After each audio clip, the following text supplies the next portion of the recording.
편안한 오후 보내고 계십니까? 뉴스와이드 이상훈입니다.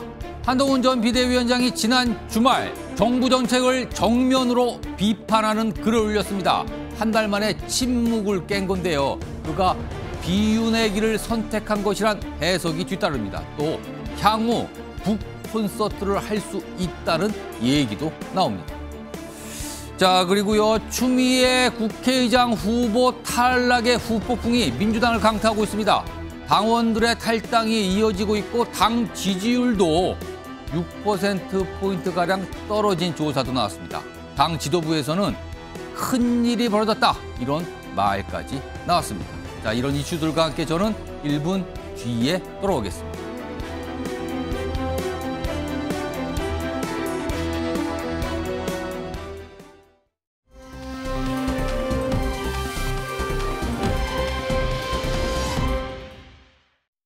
네, 현대고에 대해서 되게 존경하신다고 제 친구들이. 그러니까 한 명만 얘기 들어서 그럴까요? 네. 저 이거 사진. 네. 저 영동. 꿈이 검사입니다. 영동. 네. 별거 없어? 감사합니다. 아니 근데 계약한 거 아니야? 전달해 주세요. 나한테? 고맙습니다. 고맙습니다. 나는 너를 기억할 테니까 너 나 기억해?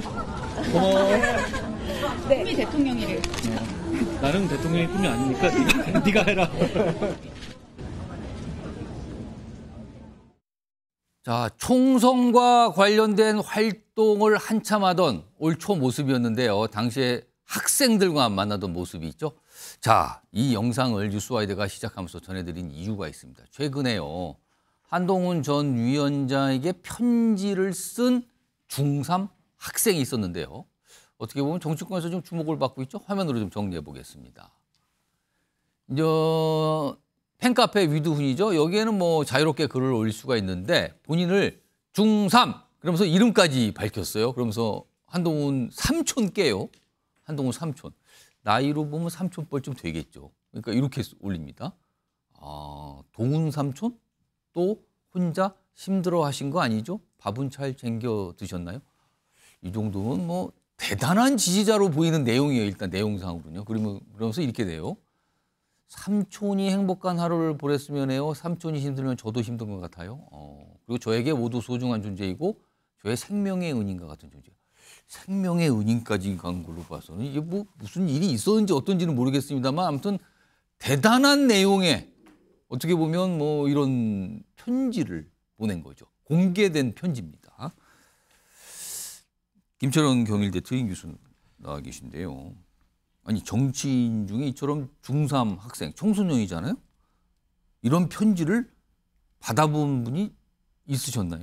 뭐 제가 생각에는 거의 없었을 것 같아요. 근데 지금 보면 우리나라 사실 중학생 또는 고등학생들이 세계에서 가장 치열한 학업 경쟁에 내몰려 있거든요. 그렇습니다. 그렇기 때문에 사실은 저렇게 어떤 정치에 대해서 관심을 표명하기가 굉장히 힘든데 예. 사실 한동훈 위원장에 대해서 조금 이례적인 걸로 좀 보이고요. 근데 한동훈 위원장의 어떤 이미지는 보면 과거에 어떤 법무장관 때부터 만들어진 이미지 같거든요, 지금. 어떻게 보면 굉장히 조금 셀럽 신드롬, 그러니까 약간 정치인들 중에서 상당히 튀는 행보를 통해서 어떤 셀럽 신드롬의 영향도 좀 있는 것 같고요. 두 번째는 그다음에 약간은 튀는 스타일. 어떻게 보면 안경도 그렇고 옷차림도 그렇고 예. 운동화도 그렇고 다른 정치인들보다는 상당히 조금 튀는. 지금 저 화면에 나가 있는 저런 복장은 기존의 정치인들한테는 못 보던 모습이긴 해요. 그렇습니다. 예. 그러니까 뭐 그런 여러 가지 것들이 아무래도 조금 우리 젊은 중학생들 이런 친구들에게 조금 관심을 받고 있지 않나 싶은 부분이 있고요. 단지 저는 하나 좀 염려스러운 게 예. 미드훈이라는 게 아무래도 한동훈 위원장의 어떤 팬클럽 같은 데 있거든요. 근데 저게 과연 우리 중학생들, 특히 우리 미성년자들이 가입을 해서 예. 어떤 정치적인 의견을 나누는 것이 좀 좋은 건가? 왜냐하면 최근에 벌어진 그 배현진 의원에 대한 테러도 보면 약간 그때도 보면 정치에 과도한 관심을 가진 우리 미성년자에 의해서 어떤 지지의 완전 반대편에 있는 모습 아닌가? 그렇습니다. 그렇기 때문에 아무래도 이제 우리 미성년자들이 보면 어떤 예. 정치에 대한 어떤 견해를 가지는 것이 아직까지는 성숙된 단계에 이르진 않았기 때문에 미드훈에 대해서 저 부분이 좀 가입되는 게 맞는지 혹은 앞으로는 조금 저 운영을 하는 데 있어서 조금 미성년자이기 때문에 조금 탈퇴하고 이런 부분들을 또 조금 고려해 보는 게 어떨까 이렇게 보입니다. 만약에요, 김철원 교수님이 이 어린 조카나 네. 또는 자녀들이 뭐 청소년인 자녀나 조카들이 저런 편지를 한동훈 전 위원장이 썼다. 그걸 아셨어요. 뭐라고 좀 말씀하실까요? 일단 저 부분에 있어서 보면 어떤 뭐 상대방에 대한 혐오나 이런 것들보다는 한동훈 위원장에 대해서 조금 격려하면서 예. 본인도 나름대로 어떤 희망을 보는 그런 시기이기 때문에 저는 그렇게까지 뭐 탓하거나 뭐 잘못을 나무랄거나 이러지는 않을 것 같습니다. 오히려 좀 잘 지도하면 좋지 않나 이런 보입니다. 알겠습니다. 김지호 민주당 부대변인 나와 계신데요. 사실 이 위두훈이라는 한동훈 전 위원장 팬클럽, 팬카페거든요. 여기에 회원 수가 지금 거의 7만에 육박한다고 집계가 되고 있어요. 사실은 총선 때만 아니라도 이거에 한 3분의 1 정도밖에 안 됐는데 빠르게 좀 증가하고 있거든요. 급증한 속도가 굉장히 뭐 빠른 건데 이거 비결이 뭐가 있다고 보십니까?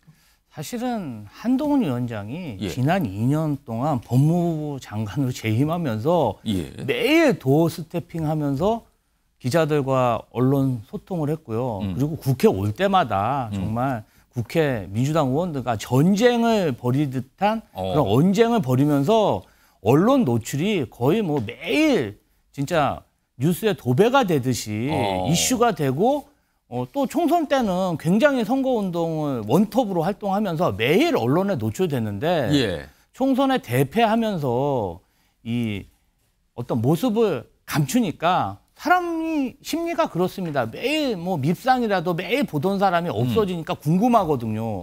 궁금한데 또 뭐 자당에서도 모든 책임을 뒤집어 씌워가지고 못했다 하니까 측은지심이 발동하고 또 궁금증 이런 게 여러 가지로 작용하면서 뭔가 좀 최근에는 한동훈 위원장의 관심이 높아졌고 또 한동훈 위원장이 또 이렇게 일주일에 뭔가 좀 다른 모습으로 노출을 하고 있거든요.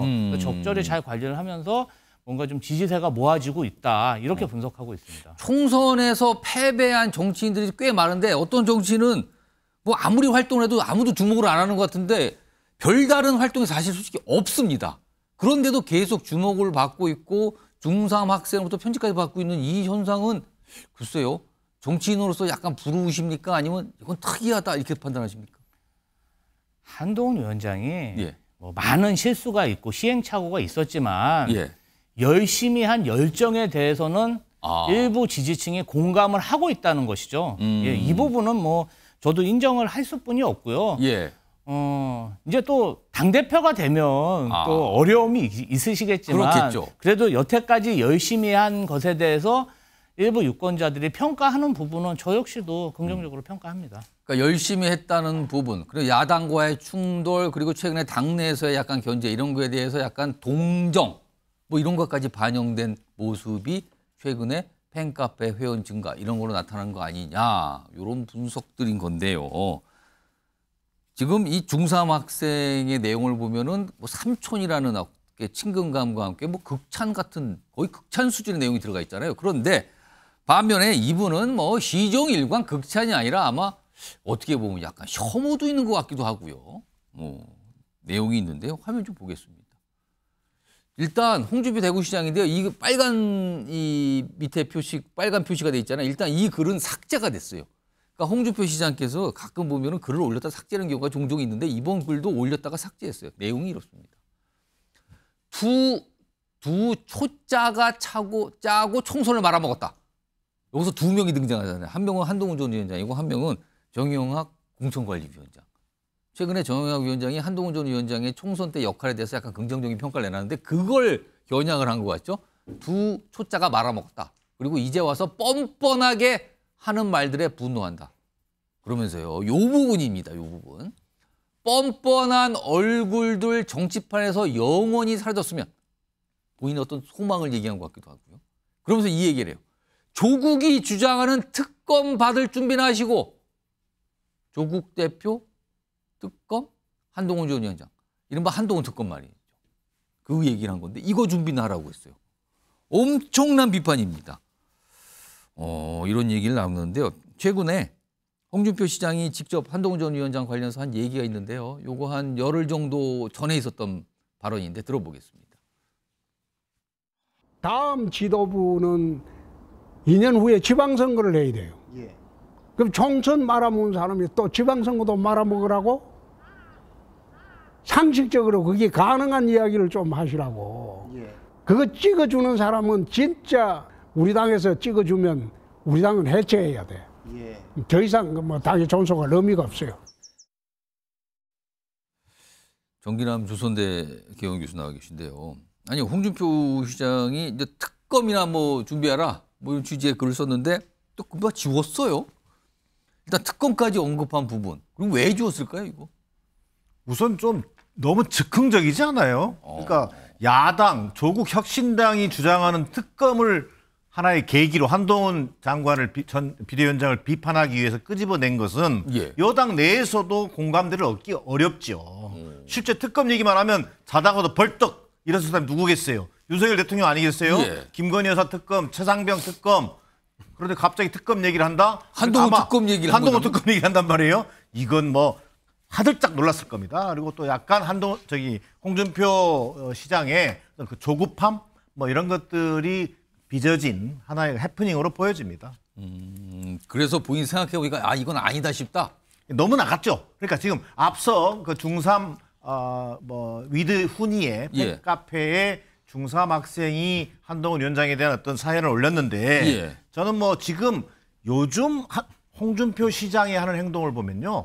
거의 중2 수준인 것 같아요. 아 중2다 지금? 거의 중2병 수준이에요. 뭐 거의 한동훈 위원장 얘기만 나오면 처음부터 끝까지 한동훈 위원장을 아마 몰아세우고 있는데 아무리 좋게 보면 이렇습니다. 좋게 보면 자 지금은 이번 총선으로 윤석열 정권 보수가 완전히 괴멸적 타격을 입었습니다. 자 그럼 어떻게 보수를 재건할 거냐? 자 그렇다면 보수의 재건을 위해서는 이번 총선의 패배에 가장 책임이 큰 한동훈 위원장, 보수를 위기에 빠뜨렸던 한동훈 위원장의 책임론을 거론할 수밖에 없다. 한동훈 위원장은 보수 재건의 적임자가 될 수 없다. 이런 관점에서 얘기한다고 이해할 수 있을 것 같습니다. 그런 면에서 오랫동안 보수 여당에 몸담아왔던 홍준표 시장 입장에서는 그런 부분들을 지적할 수 있다고 보여집니다. 그럼에도 불구하고 좀 이렇게 집요한 것은 제가 볼 때 최근 홍준표 시장이 아마 제 느낌이 이렇습니다. 그동안 정치권에서는 독고다이 혼자 독불장군 이런 이미지가 강했어요. 그리고 비주류 이미지도 강했습니다. 당대표를 역임한 적도 있지만 그런 속에서 어떻게 해서든 이 윤석열 정권의 어떤 그 주류의 줄을 타고 다음에 어떤 정치적 행보를 가져가야겠다라고 하는 것이 유일한 목표가 된 것 같아요. 그러다 보니까 저렇게 일관되게 홍준표 전 비대위원장을 어떻게 보면 깎아내리고 공격하는데 중요한 것은 이것이 윤석열 대통령과 보수 여당의 지지를 얻을지는 모르겠습니다만 일반 국민들의 어떤 여론, 공감 또 더 나아가서 보수 일반의 공감을 얻어내고 있는지에 대해서는 저는 좀 의문이 드는 사안입니다. 그러니까 단순한 비판 차원은 넘어선 것 같습니다. 어떻게 보면은 절대로 존재해서는 안 되는 인물이다. 약간 이런 식의 판단을 하는 거 아니냐 이런 생각까지 들게 하는 글, 입장, 표현들이 등장하고 있습니다.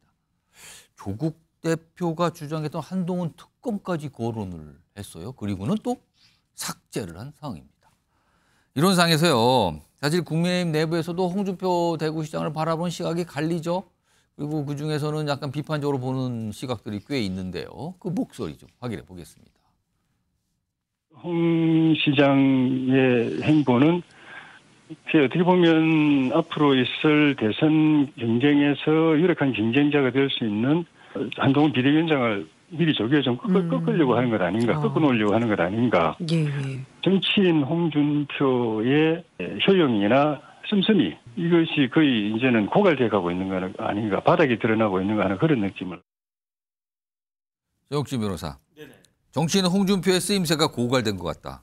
그리고 아까 정기현 교수님은 이렇게 한다고 과연 홍준표 대구시장이 보수 내에서 주류가 될 수 있는가? 이거 어떻게 판단하십니까? 글쎄요. 우리나라에서 학년 보고 병이라고 하는 건 중2병밖에 없잖아요. 그렇죠. 그런데 조금 전에 정기남 교수님이 뭐라고 말씀하셨느냐. 홍준표 시장 보고 중2 같다고 그렇게 말씀을 하셨어요. 그러니까 이건 조금 심각한 이야기 아닌가 싶고 그런데 다른 걸 다 떠나가지고 제가 아무리 좋게 보려고 해도 지금까지 홍 시장님이 했던 여러 가지 이야기들 뭐 폐쇄자, 사냥개, 뭐 이런 여러 가지 그 말들을 했는데 그중에 공감 갈 만한 말이 하나라도 있었는가. 제가 봤을 때 5선 국회의원에다가 도지사에 대구시장까지 하고 심지어 대통령 후보까지 나섰던 분이 예. 할 말은 아닌 것 같다라는 게 전 그런 생각이 그리고 들고요. 오늘 아까 소개는 그래서 IQ 얘기도 있었어요. 그 화면 좀 다시 한번 불러올까요? 무슨 IQ 80, 70 뭐 이런 얘기까지 꺼내놨거든요. 이 정도 IQ 80인 바보를 놀리니 그 바보가 IQ 70도 있다? 그것보다 낫지 않나? 이렇게 얘기한 거다? 이런 얘기까지 나와요 지금. 이거는 진짜 그 국민의힘을 셀프 디스한다는 그런 생각밖에 들지가 않는데 저는 어떤 생각이 드냐면 한동훈 비대위원장이 애라면 누가 뭐라 그래도 홍준표 시장은 어른 아닙니까? 나이로나 보나 경력으로 보나 특히 정치 경력으로 보나 검사 경력도 홍준표 시장이 더 많지 않습니까? 그런데 이렇게 어른이고 원로면 원로답게 그렇게 이제 새롭게 등장한 사람들에 대해서 격려를 해주면 그러면 본인의 그 위상이 더 올라가는 거 아니겠습니까? 아무리 그렇다고 해가지고 다른 사람을 깎아내리면 내가 올라갈 것 같이 보여도 다른 사람을 깎아내리면 폄하하면 그만큼 자기 자신도 깎아내려지는 거 아니겠습니까? 제가 봤을 땐 그렇던데요. 그러니까 이런 부분들에 대해서 홍준표 시장이 조금 냉정하게 스스로를 보는 것이 좋지 않을까. 자꾸 한 번만 더 이렇게 이야기하다가 보면요. 홍준표 시장의 정치적인 생명이 계속 유지가 될 수 있을까? 저는 그런 우려까지 드는 게 만약에 홍준표 시장이 걱정하는 대로 한동훈 전 비대위원장이 당대표가 되면 홍준표 시장은 어떻게 하겠다는 이야기입니까? 그럼 뭐 당을 떠나겠다는 이야기입니까? 아니, 왜냐하면 지금 이야기하는 거 봐서는 한동훈과 홍준표는 같이 있기 어려운 그런 사이 아니겠습니까? 뭐 얼씬도 말아라 뭐 이렇게 이야기했는데 내가 얼씬도 말아라고 이야기한 사람이 지금 우리 당의 대표가 되어버리면 그럼 나는 어떻게 해야 될 것인가? 그런 것까지 좀 생각하면서 말씀을 하시는 게 좋지 않겠나 하는 생각이 듭니다. 그러니까 한동훈 전 위원장을 바라보는 아주 상반대 시각, 중3 학생이 쓴 어떤 편지 글, 그리고 계속해서 때리기를 하고 있는 홍준표 대구시장, 뭐 연이어서 전해드렸는데 뭐 이런 모습입니다. 그 중심에는 한동훈 전 위원장의 인물을 놓고 있는 거죠, 지금요. 이런 가운데요, 지난 주말 동안에 아주 오랜만에 글을 올렸는데 이게 또 무슨 정부 정책과 관련된 글을 올렸죠. 비판적인 내용인데 한동훈 전 위원장이 쓴 글입니다. 일단 총선 패배 직후에 본인이 위원장직 사퇴하면서 밝힌 목소리가 있는데요. 그 내용부터 좀 짧게 들어보죠. 특별한 계획을 갖고 있지는 않고 어디에서 뭘 하든 나라를 걱정하며 살겠습니다. 저는 제가 한 약속을 지키겠습니다. 나라 걱정을 하면 살겠다. 통상 정치인들이 그냥 하는 얘기다. 당시에 그렇게 받아들였고요. 지금도 뭐 그런가 보다라고 말씀하시는 많은데요. 이런 상황에서 주말 동안에 글이 올라왔죠. 화면에 있습니다. 최근에 정부가 이것 때문에 한바탕 파장이 있었죠. 며칠 됐습니다.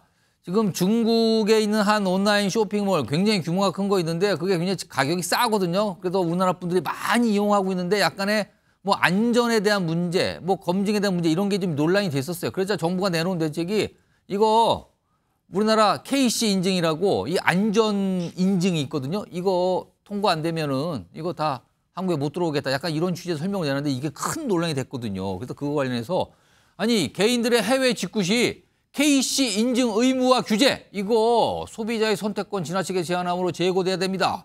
이런 글을 지난 18일 올립니다. 정부 정책에 대해서 정면으로 비판한 거예요. 이거 안 된다고요. 그리고요 어제 오늘 정부에서 이거 죄송합니다. 이거 그 취지가 아니고요. 다르게 하겠습니다. 이렇게 정부가 걷어들이는 모습이 있었거든요. 김지호 부대변인. 총선 이후 현안에 대한 첫 메시지인데 그 현안이 정책 현안이었어요. 정부에. 이거 정면으로 비판하는 입장이었어요. 이거 어떻게 보십니까?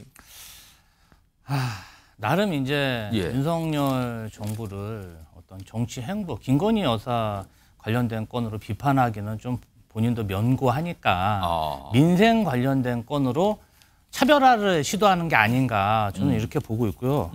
저는 근데 다만 이 부분에 관련해서 한동훈 위원장이 본인이 2년 동안 법무부 장관으로 사실상 윤석열 정권의 2인자로 활동했고 특히나 인사정보관리단을 운영하면서 윤석열 정부 인사를 좌지우지했습니다.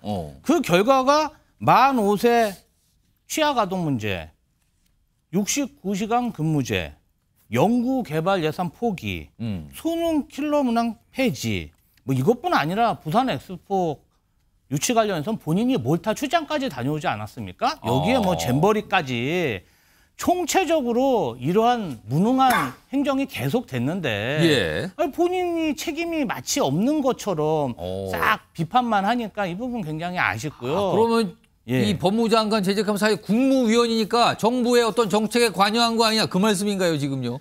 인사가 만사 아닙니까? 사실상 2년간 공무원 인사를 좌지우지한 사람이 이제 와서 결과물이 나쁘니까 본인이 야당처럼 비판한다는 게 좀 이것도 명구하지 않습니까? 본인이 인사 잘못한 것부터 좀 고백을 하고 비판을 했으면 좀 더 좋지 않았을까 그렇게 생각합니다. 그렇다면 최근에 정치적 현안에 대해서는 얘기 안 하고 대신 정책 현안을 얘기한 거는 한동훈 전 위원장으로서는 약간 안전한 선택을 했다 이렇게 보시는 겁니까? 네. 뭔가 윤석열 대통령하고 차별화는 해야겠는데 직접적으로 이렇게 비판하면은 사실 뭐 인간관계도 있는데 너무 야비하게 보이지 않습니까? 제2의 홍준표가 될 수도 있으니까 민생 관련된 건으로 비판 수위를 이렇게 좀 물타기를 한 건데 제가 봐도 뭐 이것도 좀 적절하지 않다 그렇게 보입니다. 요거 짧게 조영신 변호사 약간 물타기로 비판하는 것 같다.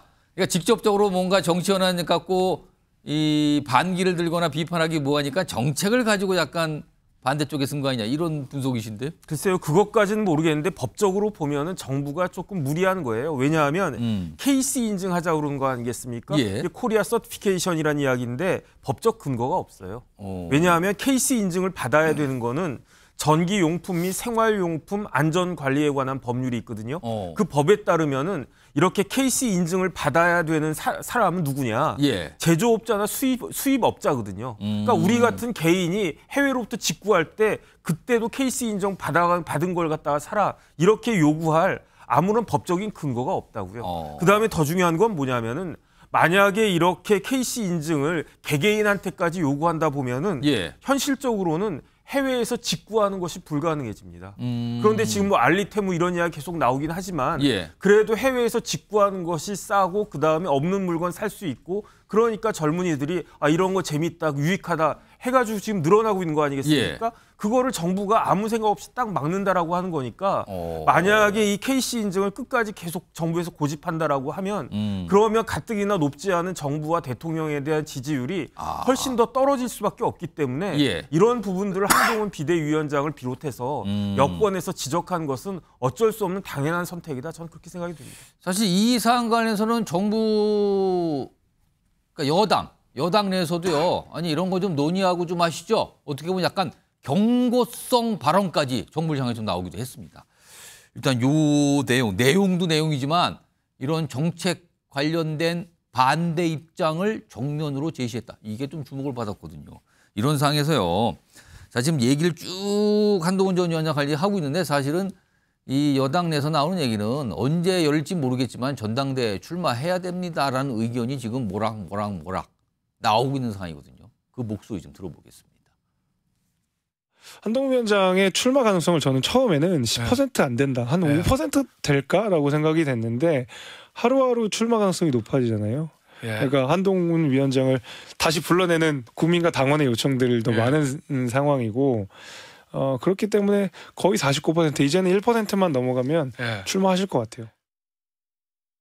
조정원 비대위원장이 계속 이조 심판론이 잘못됐다. 한동훈의 책임은 목에 칼이 들어와도 자기가 정리할 수 없다. 이렇게 얘기를 하고 있는데 그에 대해서 당원들 우리 정당 지지층에 대해서 당대표 여론조사를 보면 한동훈 비대위원장이 거의 60%에 달하지 않습니까? 그 당원들이 그렇게 지금 생각을 안 하고 있는 거라고 저는 생각을 합니다.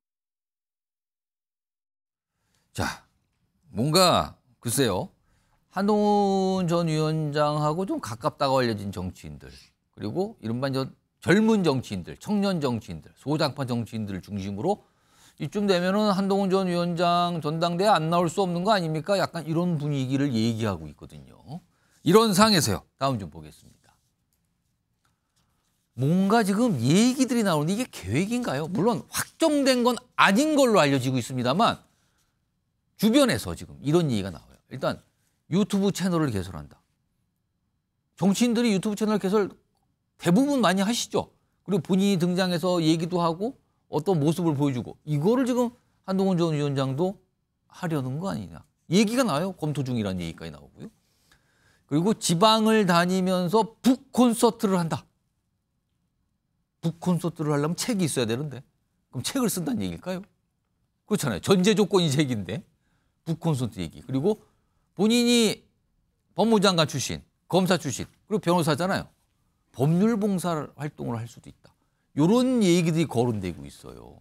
그리고 여기 보면 아래쪽에 친한동훈계 인사의 얘기는 정치 재개를 위한 다양한 방식이 거론되고 있다. 그리고 그 방식은 위에 3개 정도가 아닐까라고 추정이 되는 겁니다. 지금.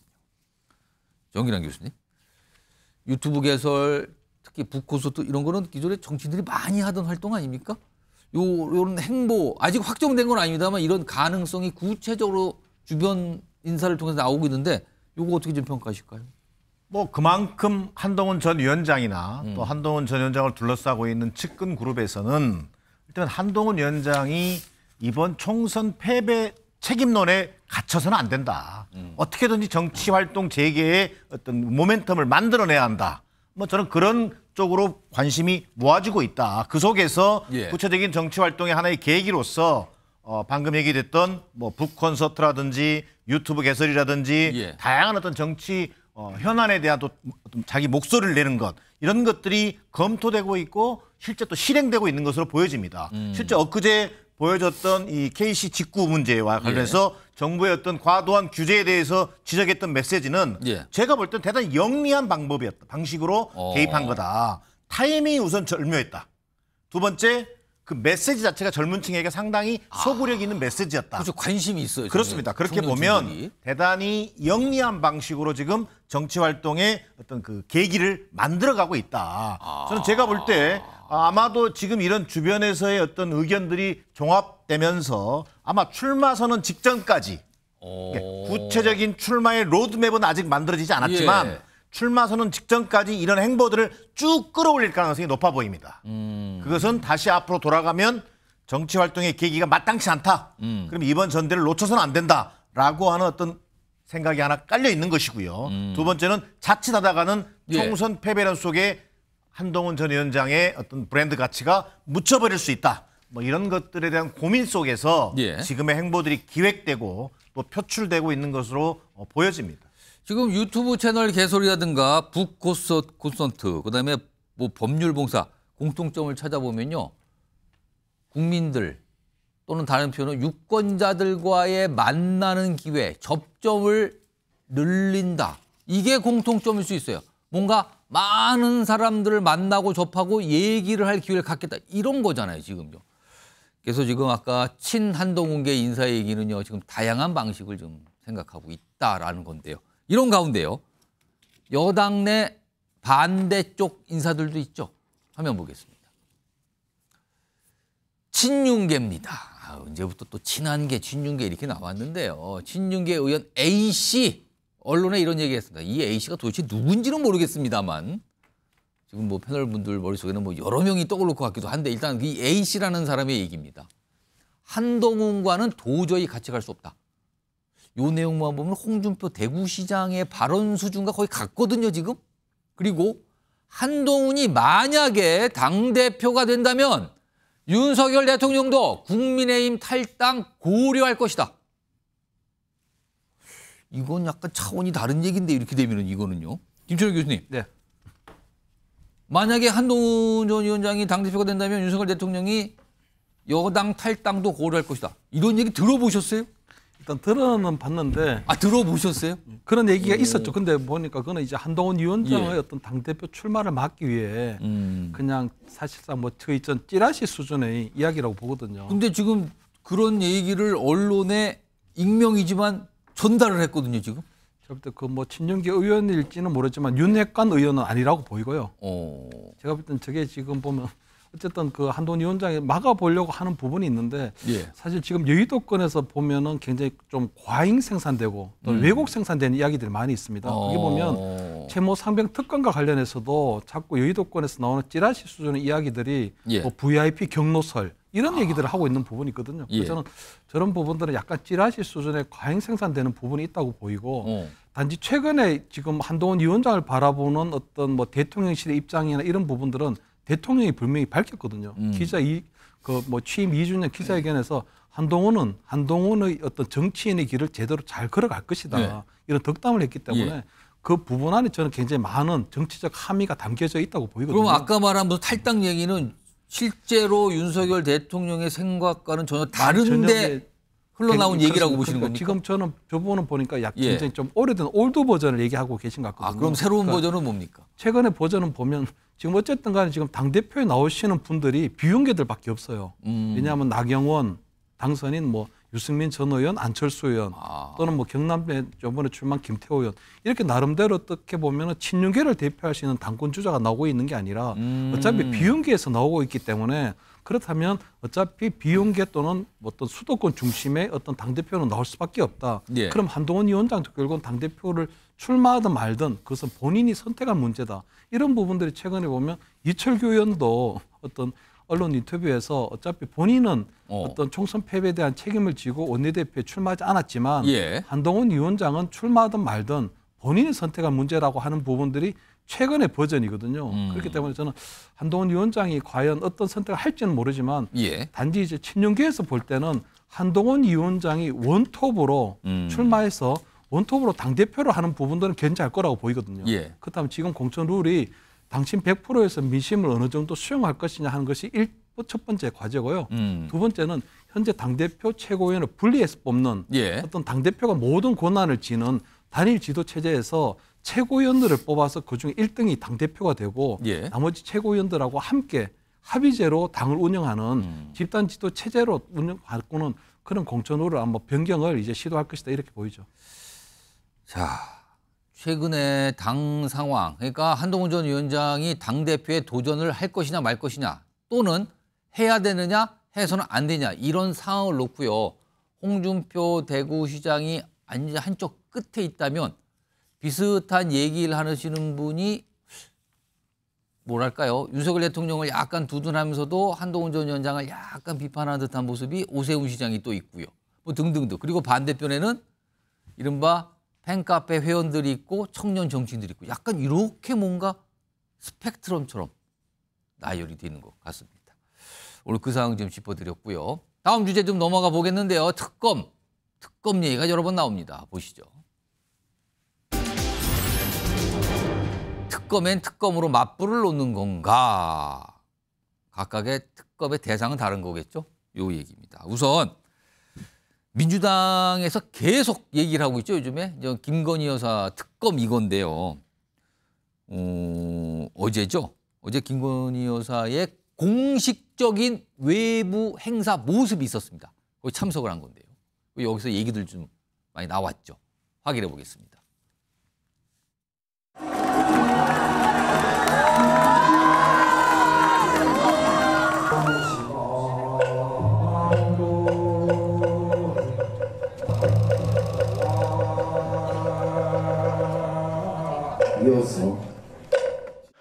또 영부인님이신 이 김건희 여사님께 직접 참석해 주셔서 너무 감사드리고 대통령님께도 감사드립니다.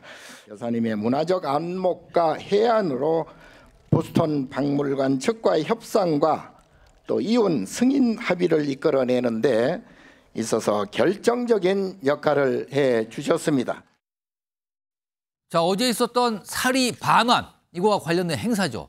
뭔가 이렇게 모시는 그런 장소였는데 지금 보면은 진우수님 말씀을 보니까 김건희 여사가 아주 중요한 역할을 했다. 이런 걸 다시 한번 강조하잖아요. 그리고 거기 행사에 참석한 모습이 있었는데 김지호 부대변인,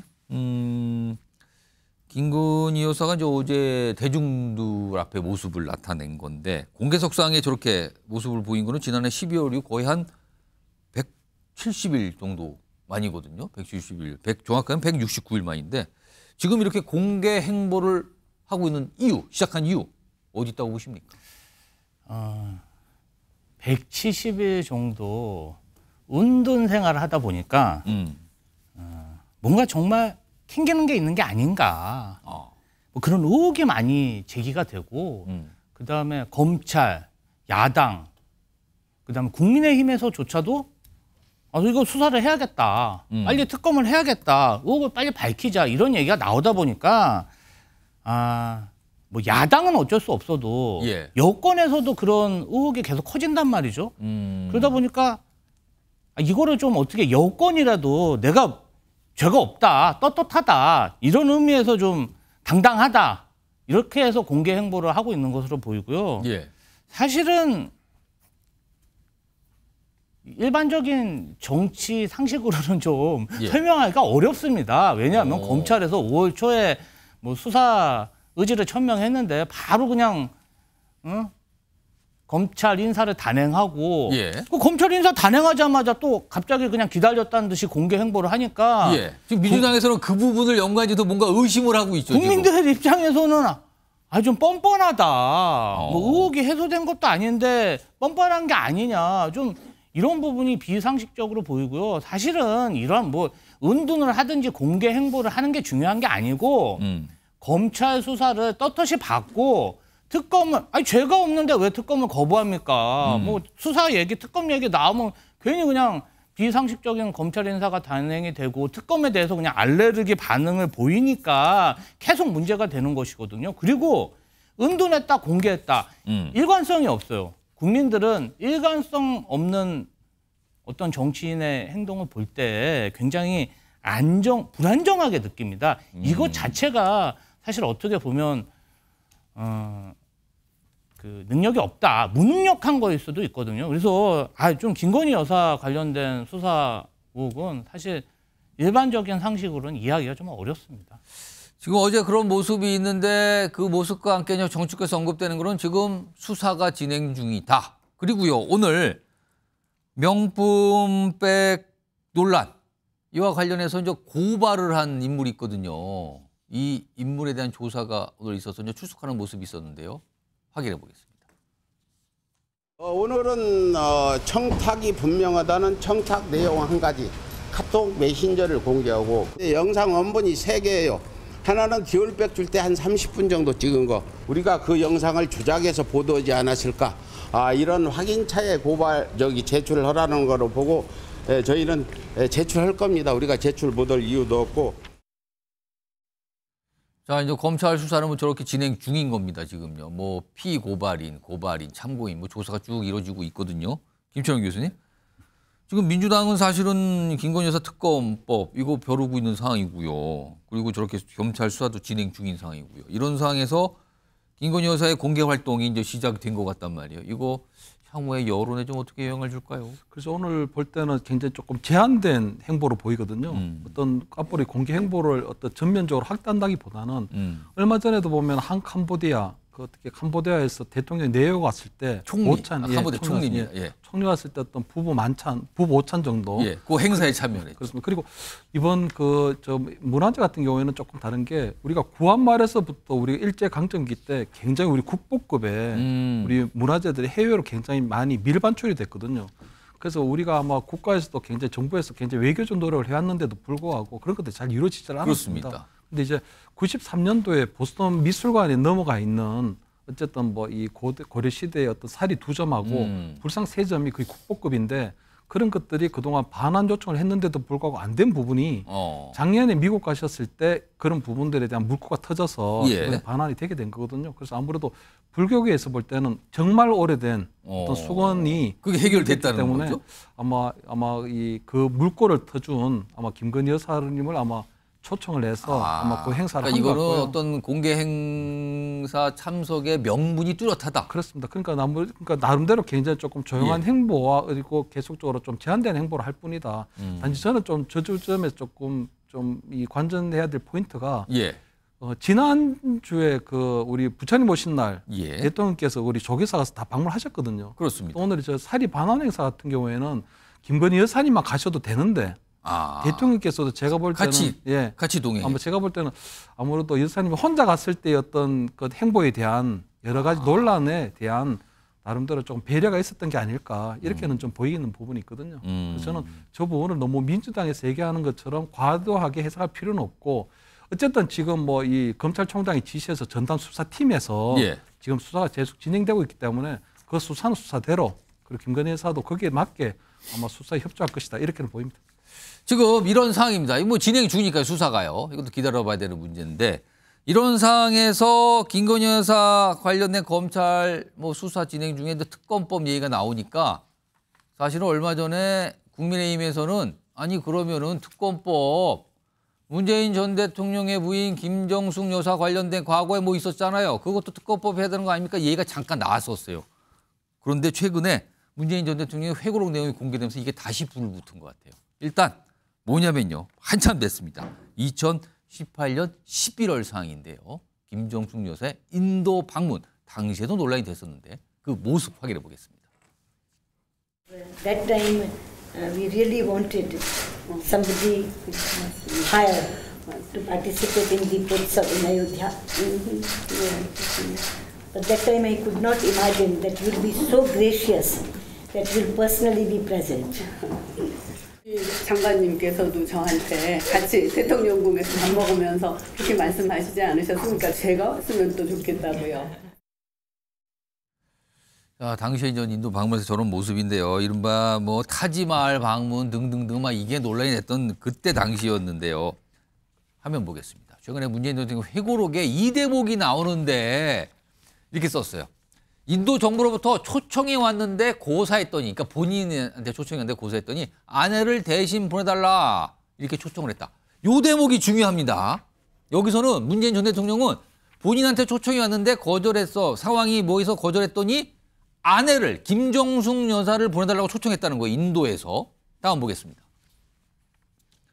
그리고요. 이것은 대통령 배우자의 첫 단독 외교라고 하는 것이 정확한 표현이다.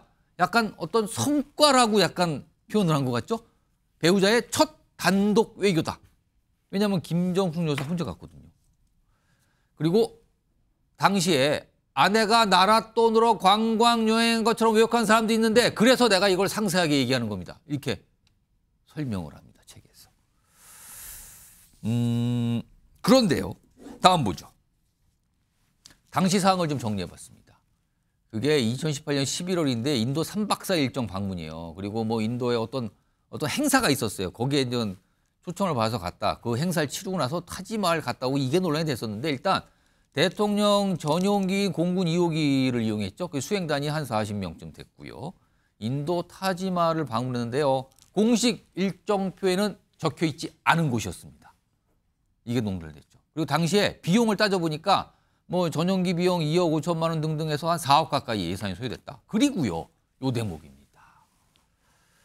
지난 2018년 7월에 외교부 공문이 뭔가 작성된 게 있는데 당시에는 영부인 초청 대목이 없었다는 겁니다. 외교부 문서상으로는요. 근데 앞서 회고록에 문재인 전 대통령은 인도 쪽에서 본인이 못 가니까 아내를 대신 초청했으면 좋겠다. 이거잖아요. 이건 대치되는 상황입니다. 지금 상황이요. 이겁니다. 지금요. 정혁진 변호사? 네네.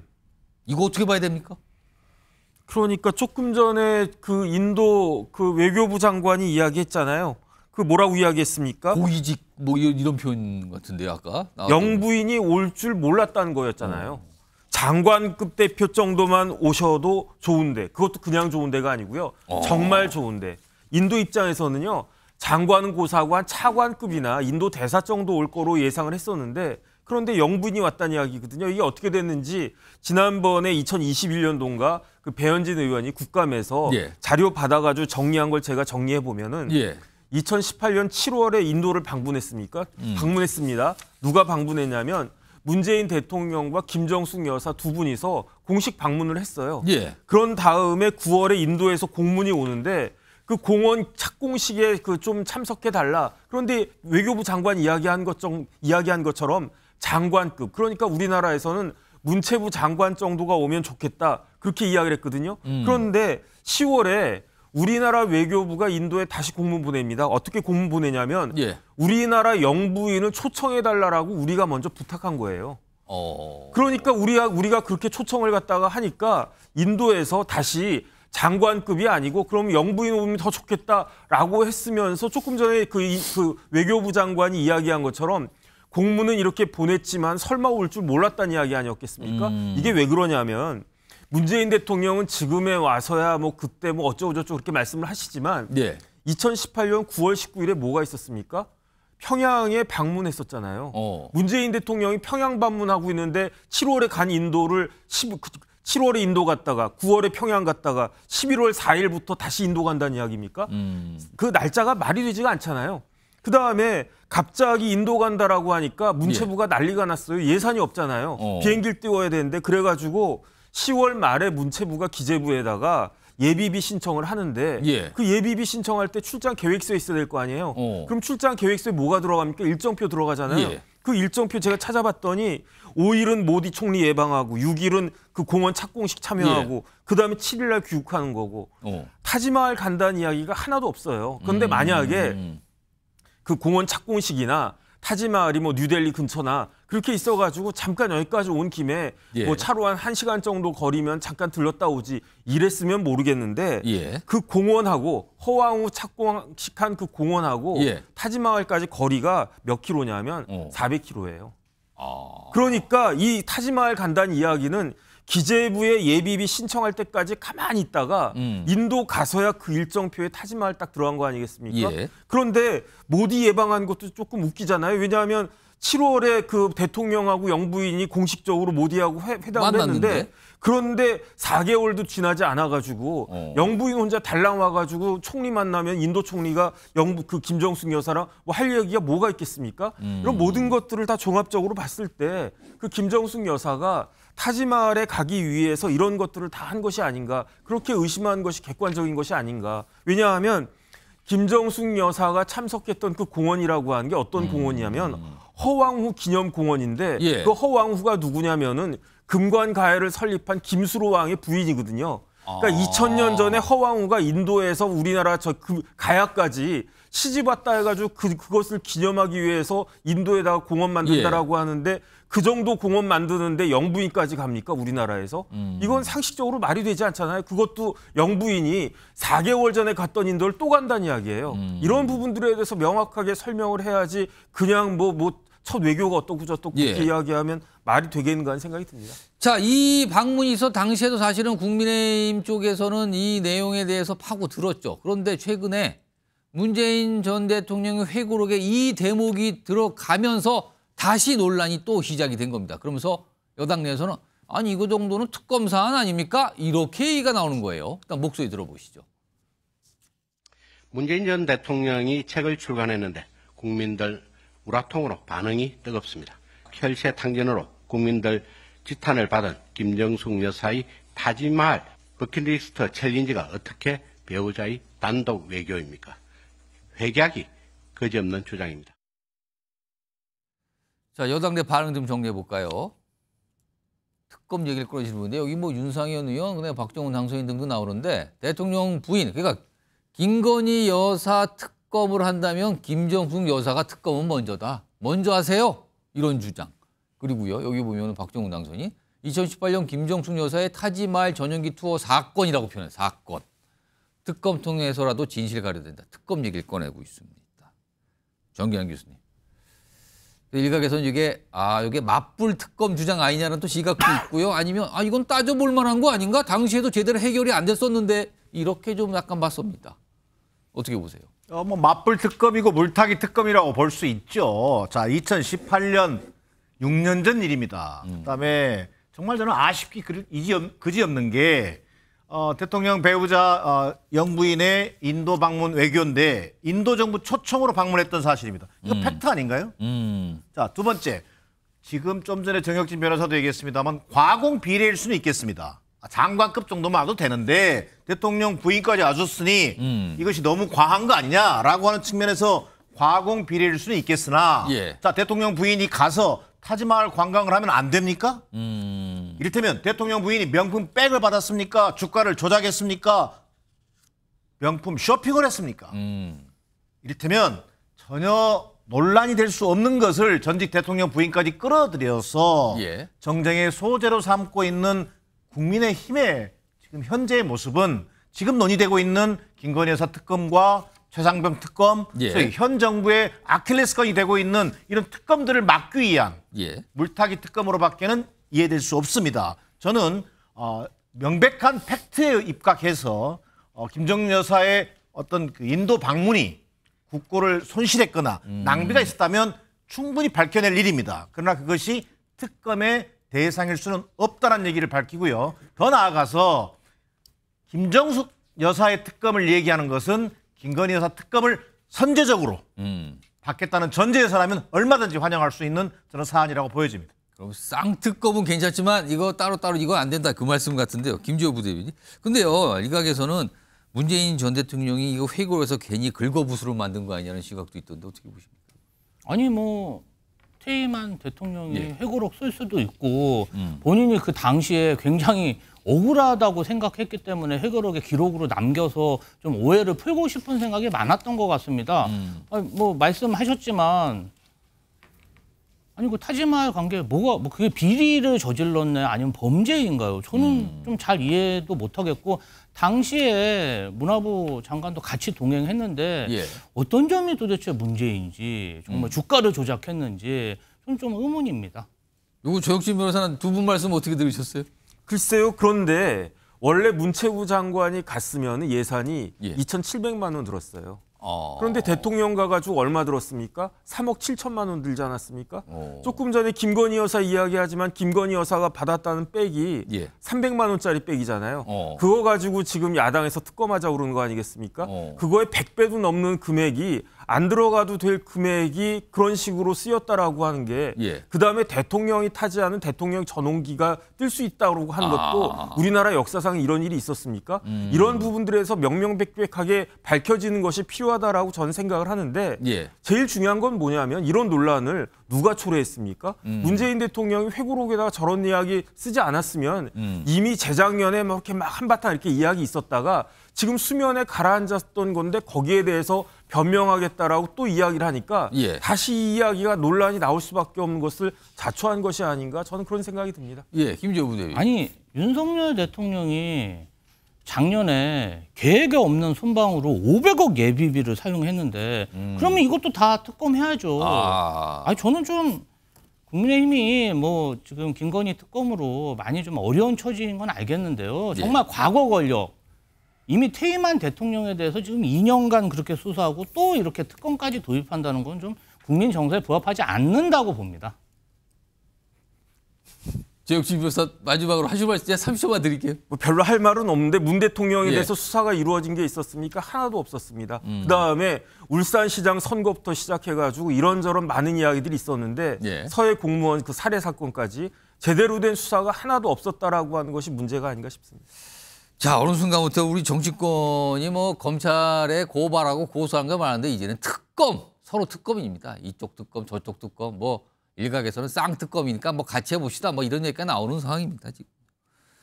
자, 다음 주제는요. 많은 분들이 요 모습도, 요 모습을 보고 아, 요건 예상하지 못했는데 축하하는 꽃을 보냈군요. 이렇게 반응이 나왔습니다. 제목 보시죠. 개혁신당에 등장한 윤석열 대통령 환. 개혁신당과 윤석열 대통령이 보낸 환. 아, 이게 같이 갈 수가 있었네요. 이게 어제 있었던 모습인데요. 어제 개혁신당이 전당대회를 통해서 당대표를 뽑았죠.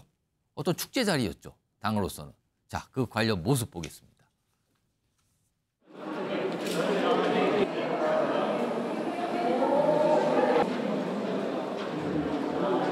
외빈 소개해드리겠습니다. 한 걸음에 달려오셨습니다. 홍철호 대통령실 정무수석님 참석하셨습니다.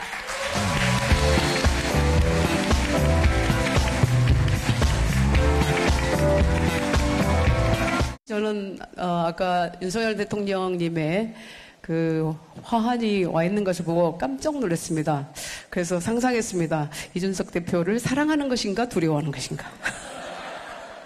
소통을 통해서 조율해 가고 또 그런 것이 국민이 뽑아준 대통령실의 역할일 거라고 생각을 하고 개혁신당 같은 이런 혁신적인 분들과 함께 소통하겠다는 말씀 올리는 것으로 제 축하의 말씀 드리겠습니다. 어제 개혁신당 전당대회가 있었죠. 개혁신당, 국민의힘을 탈당한 인사들이 주도해서 만든 정당. 그리고 이준석 대표는 탈당하기 직전까지 윤석열 대통령과 극한의 대립 관계에 있었잖아요. 근데 어제 윤석열 대통령이 축가하는 화한, 꽃을 보낸 겁니다. 화면으로 사진 좀 볼까요? 저겁니다. 김철 교수님, 일단 전당대회 대역 신당이고 옆에 대통령 윤석열하고 화려한 꽃장식이 돼 화환이 가 있어요. 이 윤 대통령이 보낸 이 화환의 의미는 뭘까요? 일단 뭐 윤석열 대통령께서 보면 총선 패배 이후에 정치하는 대통령이 되겠다고 하셨거든요.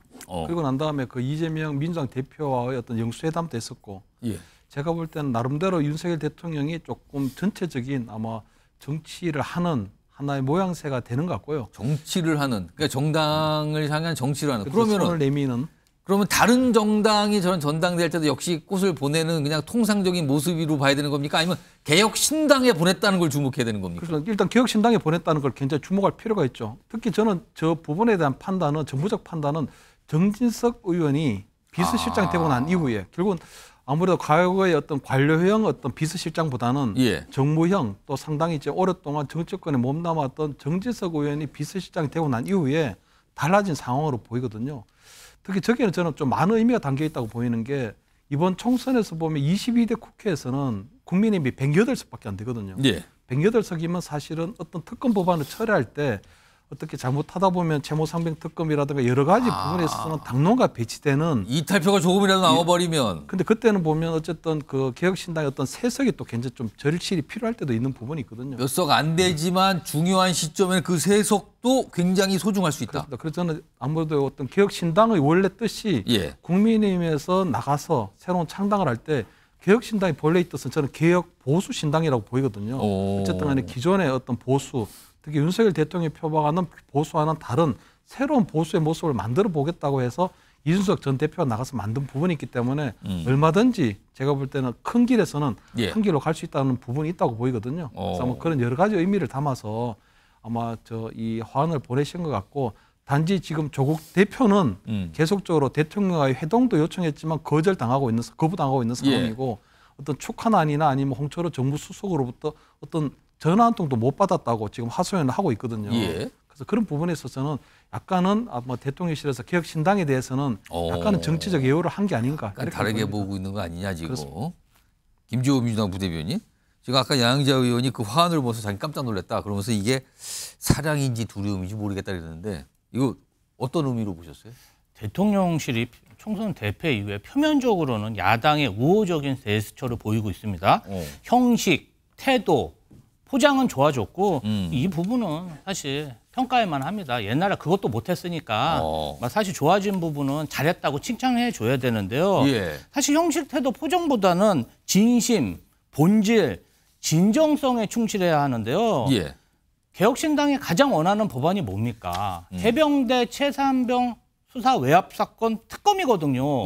그리고 김건희 여사 종합특검, 이 두 가지 사항을 5월 전에 좀 어떻게 해결을 해야 뭔가 좀 전국이 풀리는데, 사실 저희도 이 사안이 좀 지겹고 뭔가 국민의 삶을 위한 그런 생산적인 논쟁을 하고 싶은데 본질은 충실하지 않고 그냥 형식, 태도, 포장만 좋아졌으니까 사실 어떤 면에선 좋아졌지만 그래도 윤석열 대통령 좀 털털하고 진실한 면은 있었는데 이제 좀 그런 면도 없어졌다, 그런 평가도 있습니다. 그러니까 그냥 겉에만 좀 약간 그렇게 보인다. 뭐 실제는 또 움직이면 아닌 거 아니냐 이런 지적이신데요. 아무튼 뭔가 그동안 볼 수 없었던, 그리고 윤석열 대통령과 대척에 있다고 평가받았던 정치인이 이끄는 그 당이었잖아요. 근데 거기에 축하, 화환과 정무수석의 축사가 있었던 겁니다. 거기에서요. 자, 화면으로 좀 정리 좀 해볼까요? 몇 가지 모습인데요. 일단 뭐 화환 얘기했죠. 그리고 홍철호 정무수석의 축사 있었고요. 그리고요, 오늘 국민의힘의 황우여 비상대책위원장이 오늘 이렇게 얘기해요. 헌 대표 당선 축하드립니다. 그리고 함께 발맞춰 나갑시다. 연대도 좋고요. 약간 이런 얘기를 합니다, 오늘. 자, 그럼요. 다음 준비된 목소리에는 3명이 등장합니다. 약간 시차가 있는데요. 차례차례 3명이 동시에 나옵니다. 들어보시죠. 대통령께서 협치의 의지를 보이시고 그의 일환이라고 저는 생각합니다. 화환을 보내주시고, 그리고 무엇보다도 홍철호 수석님을 보내서 이렇게 축하해 주신 것에 감사를 드리고, 저희 개혁신당과 또 정부가 생각하는 바가 일치하는 부분에 대해 가지고는 또 협력을 할 수 있도록 하겠습니다. 귀한 정당으로 성장하시고 또 우리 국민의 신과는 모든 면에서 연대하며 함께 발맞춰 나갔으면 합니다. 허은하 전 의원님의 당선을 축하드리고 그동안 수고하신 이준석 전 대표께도 심심한 경의와 애정을 보내드립니다. 우선은 긍정적으로 봐주시고 축하해 주신 부분에 대해서는 감사합니다. 그런데 모든 부분에 있어서 연대한다라는 부분에 대해서는 제가 지금 동의할 수는 없을 것 같고요. 함께 할 수 있는 부분이 있다면 함께 할 것이고.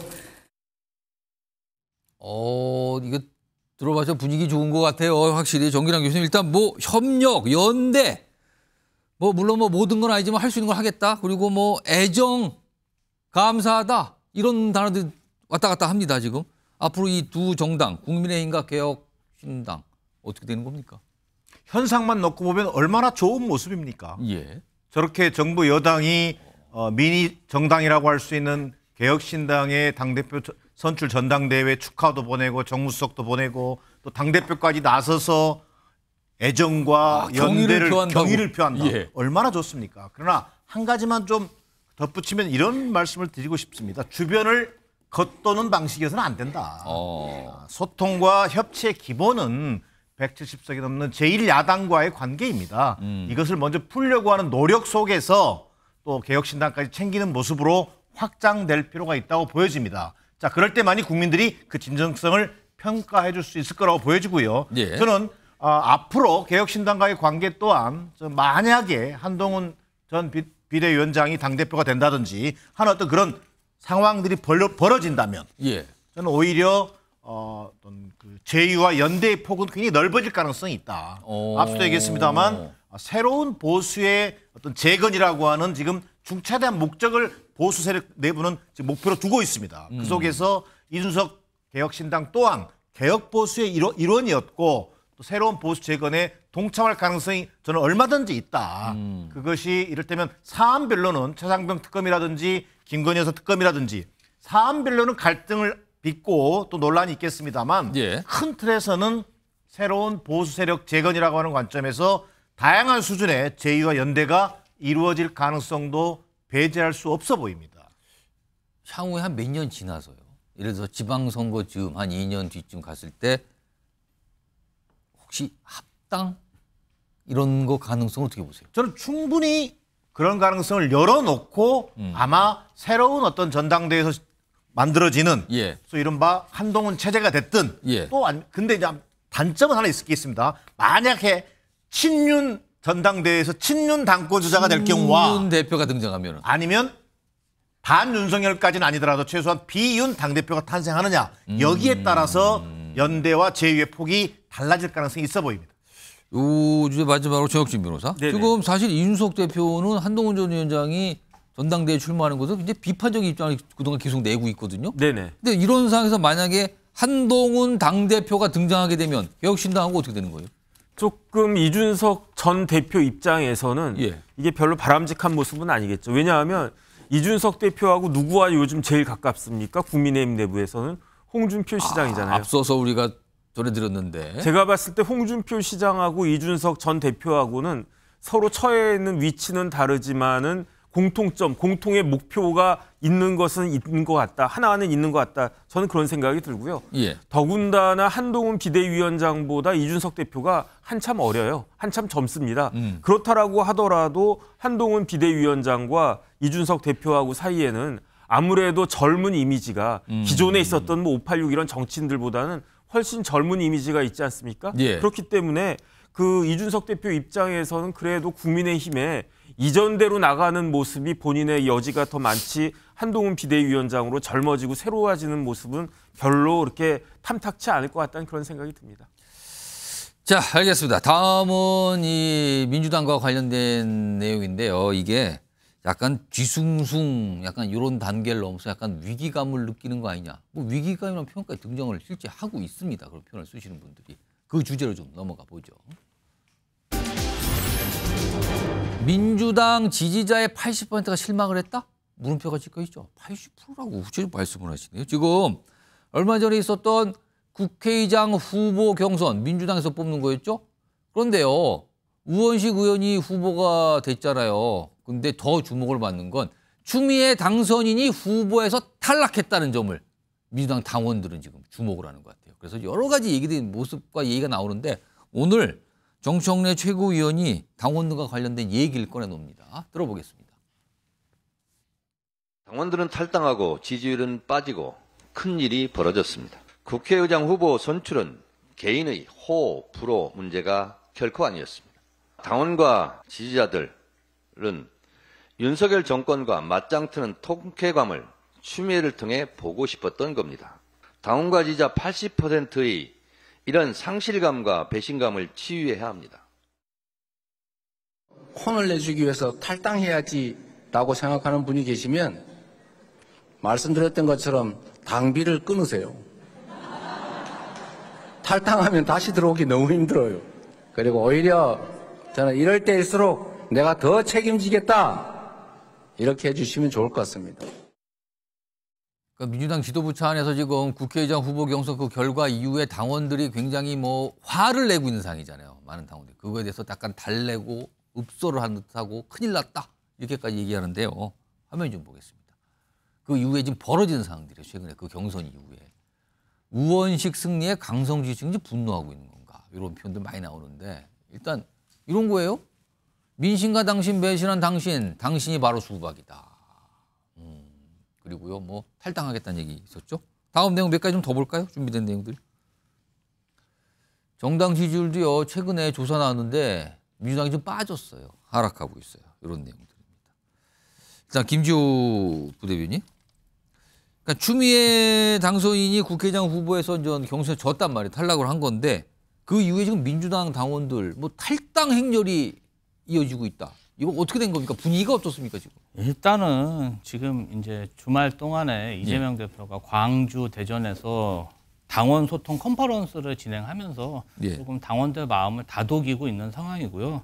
또 주말에 김건희 여사가 적극적으로 활동하고 윤석열 대통령이 해병대 최상병 특검을 거부할 것으로 화요일 날 시사하면서 뭔가 좀 당원들이 다시 지금 재정비를 하고 있다. 마음을 좀 다잡고 있다. 이렇게 보시면 되고요. 지금 숫자 나오기는 15,000명 정도가 벌써 탈당 신청하고 나가려고 한다. 이런 얘기 나오는데 맞습니까? 그거는 설이고 좀 많이 수천 명이라고 제가 들었고요. 수천 명 정도입니까? 진정이 됐고 또 이 부분도 일정 기간 유예를 둬서 본인이 돌아오고 싶으면 돌아올 수 있게 아마 최고에서 결정을 한 걸로 제가 알고 있습니다. 사실 추미애 의원이 민주당 당대표로 대선, 지선을 대승의 공이 크고 또 법무부 장관으로 좀 어려운 업무를 수행했고 이후에도 굉장히 좀 어려움을 많이 겪으셨습니다. 그럼에도 항상 개혁적인 발언을 하고 개혁적인 행보를 했기 때문에 당원들 사랑이 좀 남다르고 사실은 작년에 이제 이재명 당대표에 대한 체포동의안이 가결되면서 그때 이제 당원들이 굉장히 많은 상처를 받았습니다. 그래서 당원의 어떤 마음과 국회의원의 선택이 좀 다른 거에 대해서 많이 좀 실망을 했는데 이번에 이제 총선에 대승한 이후에도 당원이 압도적으로 지지하는 추미애 의원이 당선되지 않음으로 인해서 좀 많이 실망을 하신 것 같고요. 그런데 사실은 우원식 의원도 매우 훌륭한 의원이고 민주당 출신 국회의원이 있다는 사실도 굉장히 기쁜 일이고 행복한 고민이라고 생각합니다. 조금 있으면 민주당 시도당 위원장 그다음에 당대표 최고위원을 뽑는 전당대회가 개최되니까요. 당원들이 참정권을 적극 행사했으면 좋겠고 유권자는 표로 자신의 의사를 표현해야 제대로 대우받을 수 있습니다. 그래서 탈당은 하지 말아주셨으면 합니다. 이재명 대표와 각광고를 알리신 김지호 부대변인께서도 좀 당원들 약간 달래는 듯한 읍소한 발언을 해주셨는데 이번에 김철웅 교수님. 아니 분위기가 이렇게 되면은 국회의장 후보 경선에 나와서 당당하게 과반 이상 득표를 얻어 당선된 우원식 의원은 뭐가 되는 겁니까? 입장이 너무 아주 애매하게 거기가 뽑혔다고 지금 분노를 하는 모습이 나타나고 있는 건데 이거 뭡니까? 어떻게 되는 겁니까? 그러면? 그런데 저는 우원식 의원 입장도 진짜 좀 고려해야 되는 부분이 있지만 한편 볼 땐 저는 좀 이해가 안 되는 게 당원들도 다 아는 강성 당원들도 다 아는 명심을 그럼 22대 이 당선된 민주당의 171분의 당선자들이 몰랐을까? 지금 그렇게 간주를 하는 거잖아요. 그렇게 될 수가 없죠. 저는 여기에는 제가 볼 때 그 명심이 굉장히 좀 치밀하게 계획된 그런 명심이 이중 플레이, 이재명 대표 저는 이중 플레이가 있다고 보이거든요. 왜냐하면 그 원식 그 의원 같은 경우에는 끝까지 어떻게 보면은 이재명 대표와 가까운 정성호 의원이나 조정식 의원은 다 사퇴를 했는데 원식 의원은 끝까지 갔거든요. 그건 제가 볼 때는 아마 이재명 대표가 결국은 이중 플레이, 어떻게 보면은 명심이 두 개가 있었다 이렇게 저는 보이는 게 결국은 거기에 따라서 지금 보니까 추미애 후보가 원래 단독 추대돼야 되는 부분은 어떻게 보면은 조금 그 원내대표도 지금 단독 추대되고 앞으로 이재명 대표도 연임으로 가야 되는, 추대를 받아 연임으로 가야 되는 상황에서 국회의장 후보까지 연임으로 가는 그 추대로 가는 부분은 상당히 조금 정치적으로 부담스러운 부분이 있었을 거거든요. 거기다가 이재명 대표에게 추미애 당선이 너무나도 불편한 누나죠. 왜냐하면 그냥 밥 잘 사주는 누나가 아니고 본인이 스스로 이재명 대표를 키웠다고까지 얘기를 했어요. 혼난다 그러고 하니까 굉장히 무서운 어떤 누나고 어떻게 보면 추미애 의원이 만약에 국회의장이 되면 2년 뒤에는 본인도 어차피 TK 출신이기 때문에 어떻게 보면 민주당의 대선 구도에 뛰어들 가능성도 굉장히 높거든요. 그렇기 때문에 저는 이재명 대표가 나름대로 그냥 우원식 후보를 앞세워서 추미애를 떨어뜨리는 실제의 명심은, 겉으로의 명심은 추미애였지만 본심은 결국은 우원식 의원에게 있지 않았을까 이렇게 좀 보이고, 계속적으로 저는 정청래 의원의 저런 걸 하는 거는 어떤 이재명 대표의 명심이 두 가지였다는 부분들도 얘기하지만 결국은 본 선거에서 국회 본회의장에서 실제 국회의장 선거를 할 때 상당히 조금 반대표가 많이 나올 수도 있을 거 아닌가 이렇게 좀 보입니다. 그러니까 명심이 뭐 진짜 명심과 약간 드러난 명심 뭐 이런 분석이신데요. 이런 상황에서요. 어제 김경수 전 경남지사가 귀국을 했습니다. 일시 귀국. 김경수 전 경남지사는 뭐 친문의 적자. 그러니까 이재명 대표가 약간 색깔이 다르다고 통하는 정치인이잖아요. 그래서 주목을 받고 있는데 어제 귀국 모습 좀 확인해 보겠습니다. 아직 제가 말씀드린 대로 공부가 끝나지 않았고요. 그리고 일시 방문한 입장에서 지금 우리 한국의 현실 정치에 대해서 일일이 제가 언급하는 것은 적절치 않다고 생각을 합니다. 이렇게 어제 뭐 약간 조심스럽죠? 현실 정치에 대해서는 딱히 얘기할 사항이 아니다. 조심스럽게 반응 보였는데, 그런데요. 당내 이른바 친문계, 지금 뭐 친문계라는 용어를 쓰는 게 맞는지 어떤지 모르겠지만 뭐 좀 순화하면 옛 친문계 이렇게 통하시는 분들은 뭔가 복권을 얘기합니다. 복권. 지금 김경수 전 지사는 사면은 됐지만 복권, 권한을 아직 확보하지 못했어요. 그러니까 출마가 안 돼요. 2027년 말까지는요. 근데 이거를 복권시켜야 된다. 이런 얘기가 나오거든요. 들어보겠습니다. 저는 이제 많이 시간이 지났고 했기 때문에 복권도 적극적으로 좀 검토해야 되지 않나 그렇게 생각을 합니다. 아마 제가 아는 김경수 지사는 복권이 됐다고 바로 정치에 현장에 뛰어들고 구심점 역할을 바로 할지 아니면 시간을 좀 더 두고 볼지는 좀 지켜봐야 될 것 같습니다. 아무래도 이제 복권은 대통령의 이제 고유 권한이기 때문에 제가 윤석열 대통령의 결정이 어떻게 될 것인지 워낙 예측하기 어려우신 분이어서 그걸 예측하기 이제 어려울 것 같고요. 그런데 제 개인적으로는 김경수 지사는 워낙에 뛰어난 정치인이기 때문에 복권돼서 좋은 정치를 했으면 좋겠습니다. 정기환 교수님, 가정을 해봐야겠는데요. 김경수 전 지사가 현 정부 내, 윤석열 정부 내 복권이 됐을 경우, 그렇다면 민주당 내 가장 강력한 또 내부 어떤 경쟁자가 생기는 상황입니까? 이거 어떻게 판단하십니까? 글쎄요, 뭐 조심스럽습니다만 우선 복권 가능성을 점치기 좀 어렵다. 자, 물론 윤석열 대통령이 총선 참패 이후에 정치하는 대통령이 되겠다고 그랬어요. 그래서 아마 협치 행보의 일환으로 김경수 지사의 뭐 복권을 하나의 카드로 만지작거릴 수 있을 것 같아요. 그러나 그렇다고 해서 김경수 지사가 복권이 된다고 그래서 이른바 지금 이재명의 민주당이 완성됐다고 평가받는 지금의 민주당 체제에서 김경수 지사를 중심으로 과거 친문 그룹이나 이재명 그룹이 결집할 수 있을까? 저는 대단히 회의적입니다. 지금 수석 최고위원이자 당을 가장 걱정하는 정청래 최고위원 행보를 보십시오. 좀 전에도 뭐 큰일 났다. 지지율이 떨어지고 있다. 큰일 났다 그랬어요. 이런 얘기를 하고 있는데 좋게 봐주면 수석 최고위원의 책임감이겠습니다만 지금의 당내 사태를 또 이재명 대표 중심으로 강성 팬덤에 대한 우려에도 불구하고 당원 중심의 정당을 가속화시키기 위한 하나의 계기로 만들고 있는 정청래 최고위원의 모습을 보면서 실제 비문그룹을 중심으로 한 김경수 지사를 구심점으로 한 대권 행보는 현재로서 기대하기는 어려워 보입니다. 요거 마지막, 요 주제 마지막으로 김주호 부대변인.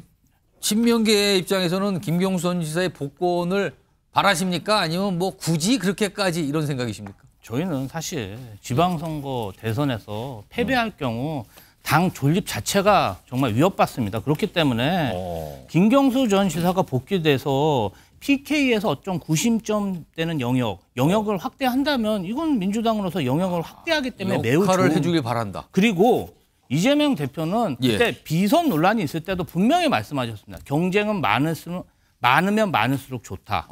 저희는 시너지 효과를 낼 수 있고 민주당 승리를 위해서 복권이 된다면 좀 긍정적인 요인이 훨씬 더 많다고 생각합니다. 아, 알겠습니다. 정말이십니까? 정말입니다. 알겠습니다. 정말이라고 하니까 뭐 그렇게 받아들이겠습니다. 자, 지금 시각을 보니까요. 오후 6시 36분을 빠르게 지나고 있습니다. 여러분께서는요. MBN 뉴스와이드를 지금 시청하고 계십니다.